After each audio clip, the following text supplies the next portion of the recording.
que el corazón no te duela.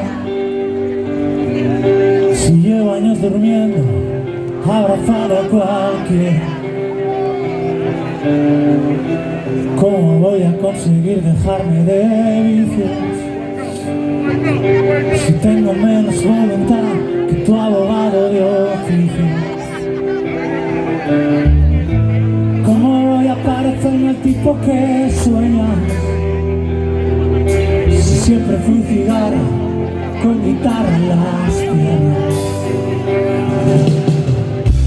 ¿Cómo cumpliré mi colección de promesas? Si cada 2 semanas dices que me dejas. ¿Cómo va a haber velas en nuestro aniversario? Si siempre estoy fuera de casa cantando. Como me acuerdo de aquel hotel que atrevías a subir.